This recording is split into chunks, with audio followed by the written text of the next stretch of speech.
नमस्कार दोस्तों, आपका बहुत बहुत स्वागत है आकाश आईएएस रिसर्च सेंटर में। आज के एपिसोड में हम देखेंगे मध्यकालीन भारत का इतिहास।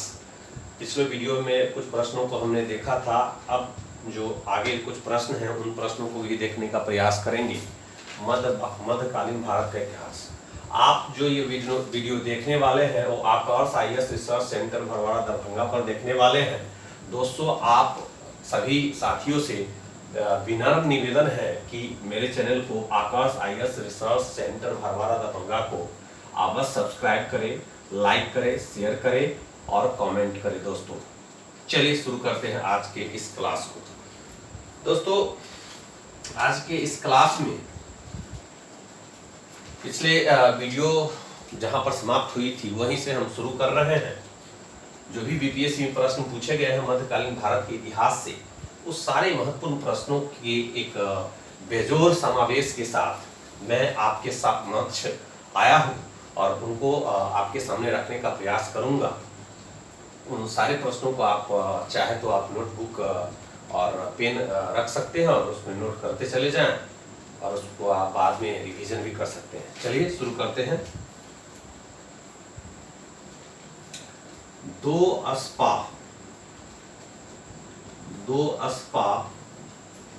एवं सिंह अस्पा, दो अस्पा एवं सिंह अस्पा प्रथा किसने शुरू किया था? दोस्तों, ये बहुत महत्वपूर्ण क्वेश्चन है। दो अस्पा, सिंह अस्पा, दो अस्पा और सिंह अस्पा जो है प्रथा किसने शुरू किया? तो जहांगीर ने शुरू किया था। दोस्तों याद रखिएगा, जहांगीर ने दो अस्पा एवं सिंह अस्पा प्रथा शुरू किया था। फतेहपुर सीकरी का निर्माण किसने करवाया था? फतेहपुर सीकरी का निर्माण किसने करवाया था? दोस्तों, तो फतेहपुर सीकरी का निर्माण अकबर ने करवाया था। दोस्तों याद रखिएगा, अकबर जो निरक्षर शासक था, पढ़ा लिखा शासक नहीं था अकबर, और अकबर के दरबार में ही 9 रत्न रहा करते, जिसमें से एक रत्न बीरबल भी था। और अबुल फजल भी जो थे अकबर के दरबार में थे। प्रीवियस वीडियो में हमने बताया था आपको कि महाभारत का जो है फारसी अनुवाद रज्मनामा के रूप में किया गया था। उसमें बदायूं, फैजी खान और अबुल फजल, इन चारों को मिला करके जो है, चारों ने मिल करके जो है महाभारत का अनुवाद जो है रज्मनामा के रूप में किया था। और भी बहुत सारे पुस्तक थे जिसको फारसी में अनुवाद करवाया गया था। तो दो अस्पा सिंह अस्पा जो है जहांगीर ने शुरू किया था इस प्रथा को, और फतेहपुर सीकरी का निर्माण जो है अकबर ने करवाया था। याद रखिएगा दोस्तों।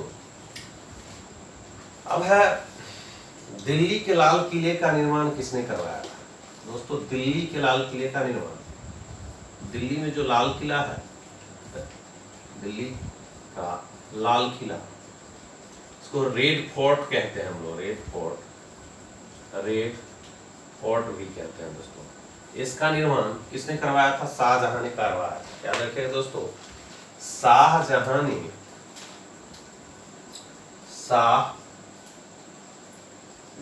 ने किसका निर्माण करवाया था? दोस्तों, तो दिल्ली के लाल किला का निर्माण, फतेहपुर सीकरी का निर्माण कौन करवाया? तो अकबर ने करवाया। दो अस्पा सिंह अस्पा प्रथा किसने चलाई थी? तो किसने चलाई थी दोस्तों?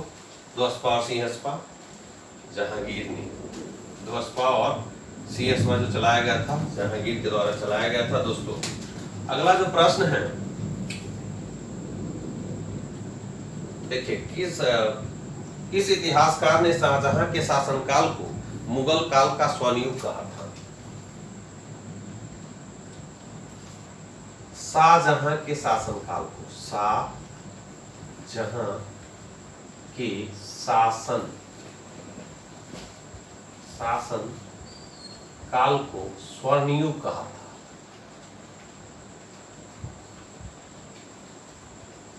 स्वर्ण युग कहा था? किस इतिहासकार ने कहा था? शाहजहां के शासनकाल को स्वर्ण युग, है ना? शाहजहां के शासनकाल को मुगल काल का स्वर्ण युग किसने कहा था? तो A.L. श्रीवास्तव ने, A.L.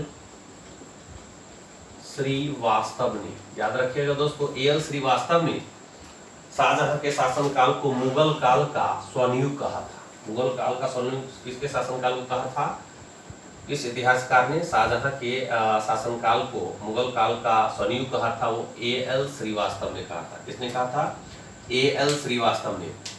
ईरान के शाह और मुगल शासकों के बीच, देखिए दोस्तों, ईरान के शाह और मुगल शासकों के बीच जो है झगड़ा का क्या जड़ था? झगड़ा किस वजह से होता था? तो कंधार की वजह से होता था। कंधार की वजह से ईरान के शाह और मुगल शासकों के बीच झगड़ा का जड़ कौन था? तो कंधार था, ईरान के शाह और मुगल शासकों के बीच। अगला प्रश्न है, औरंगजेब द्वारा चलाया जिहाद का अर्थ है? जिहाद का क्या अर्थ है? जो औरंगजेब द्वारा चलाया गया था उसका अर्थ है दारुल इस्लाम। दारुल इस्लाम। आप ये जो वीडियो देख रहे हैं वो आकर्ष IAS research centre Bharwara Darbhanga पर देख रहे हैं। आपसे पुनः निवेदन है और पूर्ण विश्वास है, आशा भी है कि आप इस वीडियो को अवश्य शेयर करेंगे, लाइक करेंगे, कमेंट करेंगे।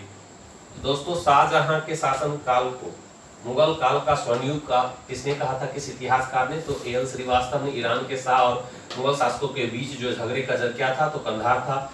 जिहाद का अर्थ क्या होता है? दारुल इस्लाम होता है दोस्तों। क्या होता है दोस्तों? दारुल इस्लाम होता है। ये मध्यकालीन भारत के इतिहास के महत्वपूर्ण प्रश्न है जो BPSC में आए हुए हैं। BPSC के प्रीलिम्स में ये प्रश्न आए हुए हैं और भी एग्जाम में आ सकते हैं। पटना में किस सिख गुरु का जन्म हुआ था? बहुत महत्वपूर्ण दोस्तों। पटना में जो है किस सिख गुरु का जन्म हुआ था? तो गुरु गोविंद सिंह का जन्म हुआ था दोस्तों। गुरु गोविंद सिंह का जन्म हुआ था। याद रखिएगा, गुरु गोविंद सिंह का जन्म कहाँ हुआ था दोस्तों? पटना में हुआ था। मुगल प्रशासन में मुहतसिब क्या है? मुहतसिब क्या है? मुगल प्रशासन में मुहतसिब का क्या मतलब होता है? तो लोक आचरण अधिकारी। याद रखिएगा, लोक आचरण अधिकारी। ये सारे इंपोर्टेंट प्रश्न हैं जो आपके किसी भी एग्जाम में आ सकते हैं, चाहे वो UPSC का एग्जाम हो, चाहे वो SSC का एग्जाम हो, चाहे बिहार दरोगा का एग्जाम हो, या रेलवे NTPC का एग्जाम हो, या असिस्टेंट स्टेशन मास्टर का एग्जाम हो, या जहां भी GK GS के प्रश्न पूछे जाते हैं वहां ये प्रश्न जो है पूछे जा सकते हैं। क्योंकि आप आजकल ग्रुप D में भी देखते हैं अच्छे खासे लेवल का IAS का क्वेश्चन जो है ग्रुप D में पूछ दिया जाता है। तो इसलिए किसी भी एग्जाम को आप हल्के में ना लें, क्योंकि किसी भी एग्जाम का अब लेवल जो है बहुत ज्यादा बढ़ गया है, क्योंकि कंपटीशन दिन प्रतिदिन बढ़ती जा रही है, जिस कारण से लेवल भी एग्जाम का बढ़ता जा रहा है। अब दोस्तों, मदद ए मास, मुगल प्रशासन में मदद ए मास का क्या मतलब होता है? मदद ए, मुगल प्रशासन में जैसे मुहतसिब का मतलब होता है लोक आचरण अधिकारी, तो मदद ए मास का क्या मतलब होता है? मदद ए मास का मतलब होता है विद्वानों को दी जाने वाली राजस्व मुक्त अनुदत्त भूमि। विद्वानों को दी जाने वाली राजस्व मुक्त अनुदत्त भूमि को हम मदद ए मास कहते हैं दोस्तों। शेख बहाउद्दीन जकारिया जो है सोहरावर्दी संप्रदाय के थे दोस्तों। शेख बहाउद्दीन जकारिया, शेख बहाउद्दीन जकारिया किस संप्रदाय के थे? सोहरावर्दी संप्रदाय के थे। बहुत इंपॉर्टेंट है दोस्तों। शेख बहाउद्दीन जकारिया किस संप्रदाय के थे? तो सोहरावर्दी संप्रदाय के थे। याद रखिएगा दोस्तों, मुहतसिब जो है था लोक आचरण अधिकारी। पटना में सिख गुरु का जन्म हुआ था, वो गुरु गोविंद सिंह थे। कौन थे दोस्तों? गुरु गोविंद सिंह थे। और शिवाजी की जो राजधानी थी वो रायगढ़ थी दोस्तों। कहाँ थी शिवाजी की राजधानी? वो रायगढ़ थी। याद रखिएगा दोस्तों, शिवाजी की राजधानी जो थी वो रायगढ़ थी। अब मुगल सेनापति, मुगल सेनापति कौन था दोस्तों? मुगल सेनापति कौन था पूछ देता है। ये था दोस्तों मान सिंह। मुगल सेनापति कौन था? मान सिंह, जो कि अकबर का सेनापति था दोस्तों। ये अकबर का सेनापति था। इसका सेनापति था दोस्तों, अकबर का सेनापति था मान सिंह। और महाराणा प्रताप का सेनापति, महाराणा प्रताप का सेनापति कौन था दोस्तों? हकीम खान। याद रखिएगा, बीपीएससी में आ चुका है हकीम खान। मुगल सेनापति मान सिंह अकबर का सेनापति था और महाराणा प्रताप का सेनापति जो था हकीम खान। दोस्तों मैं बता दूं आपको, 1576 में हल्दी घाटी का युद्ध हुआ। कब हुआ था? 1576 में हल्दी घाटी का युद्ध हुआ था महाराणा प्रताप और अकबर के बीच में। तो अकबर के तरफ से लड़ रहे थे अकबर के सेनापति मान सिंह और महाराणा प्रताप के सेनापति जो महाराणा प्रताप के तरफ से लड़ रहे थे हकीम खान। हालांकि इसमें जो है महाराणा प्रताप की हार हुई। हल्दी घाटी के युद्ध में महाराणा प्रताप हार गए और जीत जो हुई किसकी हुई? तो मुगल वंश के शासक अकबर की जीत हुई इसमें। तो हल्दी घाटी के युद्ध कौन जीता था? अकबर जीता था। और महाराणा प्रताप क्या हुए थे? हार गए थे। अब मयूर सिंहासन पर बैठने वाला अंतिम मुगल सम्राट कौन था दोस्तों? मयूर सिंहासन पर बैठने वाला अंतिम मुगल सम्राट कौन था? तो मैं आपको बता दूं, मोहम्मद शाह थे। मोहम्मद शाह थे। मयूर सिंहासन पर बैठने वाला अंतिम मुगल सम्राट कौन था? तो मोहम्मद शाह थे, है ना। तो याद मुगल सेनापति मान सिंह जो था अकबर का सेनापति था। महाराणा प्रताप का सेनापति कौन था? हकीम खान। और हल्दी घाटी का युद्ध कब हुआ? 1576 में। याद रखिएगा दोस्तों। अब है किस मुगल बादशाह को वजीर गाजीउद्दीन ने दिल्ली में दाखिला नहीं होने दिया? तो शाह आलम द्वितीय। याद रखिएगा दोस्तों, वजीर गाजीउद्दीन ने दिल्ली में जो है दाखिल नहीं होने दिया।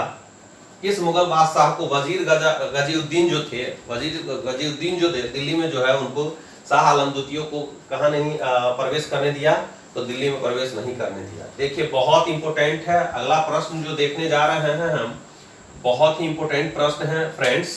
अगला प्रश्न ये है कि 12 मासा, एक पुस्तक का नाम है 12 मासा के लेखक कौन है? तो मलिक मोहम्मद जायसी। मलिक मोहम्मद जायसी। याद रखिए दोस्तों, 12 मासा के लेखक कौन है? मलिक मोहम्मद जायसी। और एक बात और बता दूं मैं, पद्मावत के लेखक कौन है दोस्तों? तो इसके भी है आपको मलिक मोहम्मद जायसी। और एक और पुस्तक है अखरावट। अखरावट के लेखक भी है मलिक मोहम्मद जायसी। उसके बाद है आपको आखिरी कलाम। आखिरी कलाम, ये भी पुस्तक जो है मलिक मोहम्मद जायसी के द्वारा लिखी है। 12 मासा के लेखक कौन है? मलिक मोहम्मद जायसी। पद्मावत के लेखक कौन है? मलिक मोहम्मद जायसी। अखरावट के लेखक कौन है? मलिक मोहम्मद जायसी।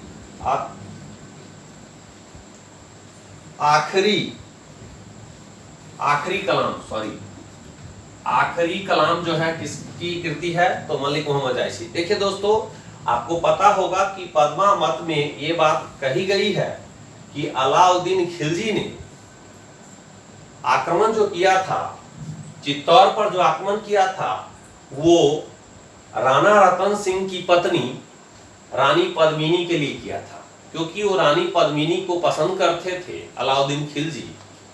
ये पद्मावत पुस्तक में मलिक मोहम्मद जायसी ने लिखा है कि रानी पद्मिनी के लिए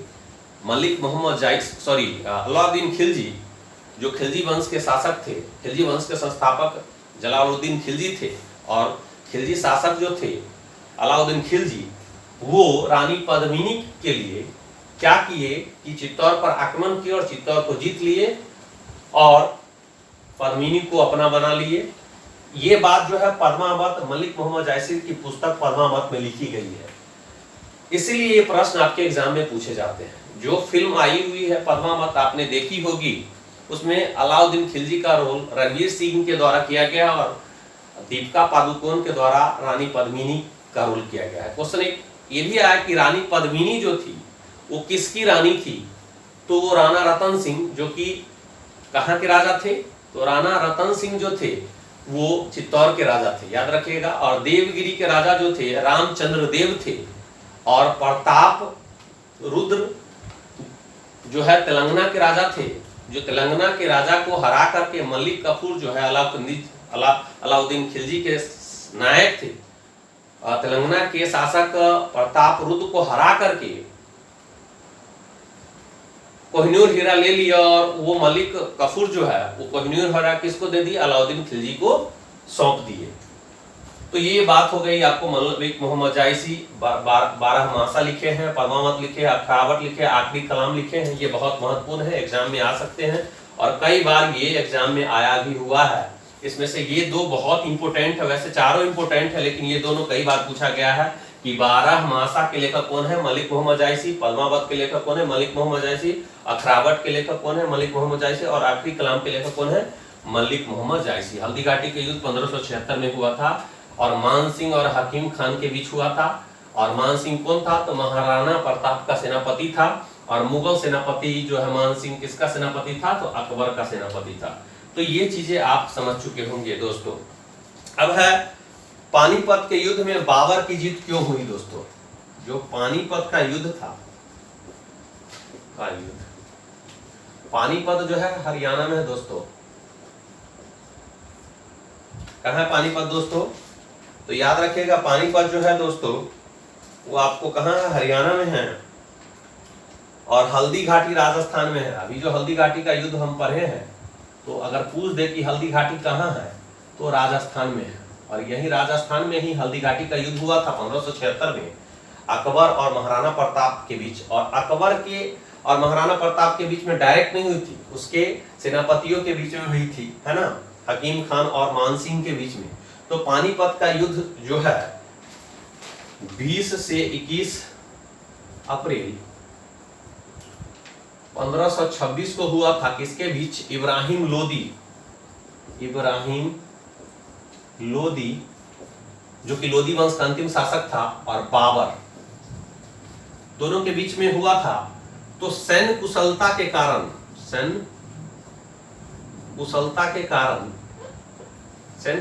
कारण बाबर जो है पानीपत का प्रथम युद्ध जो है वो जीत गया।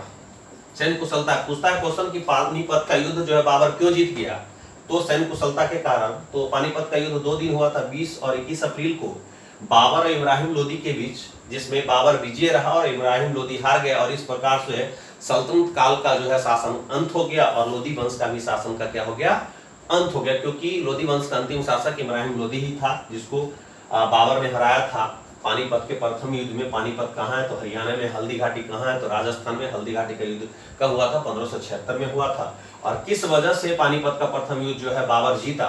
तो सैन्य कुशलता की वजह से। किसकी वजह से? सैन्य कुशलता की वजह से बाबर जो है जीत गया। अब है तुजुक ए बाबरी किस भाषा में लिखा गया है? देखिए, तुजुक ए बाबरी किस भाषा में लिखा गया है? तुर्की में लिखा गया है दोस्तों, तुर्की में। याद रखिएगा किसमें लिखा गया है दोस्तों? तुर्की में लिखा गया। आज के एपिसोड को यहीं पर मुकम्मल करते हैं दोस्तों, फिर मिलेंगे अगले एपिसोड में। तब तक के लिए bye bye, take care, hope to see again, have a nice day.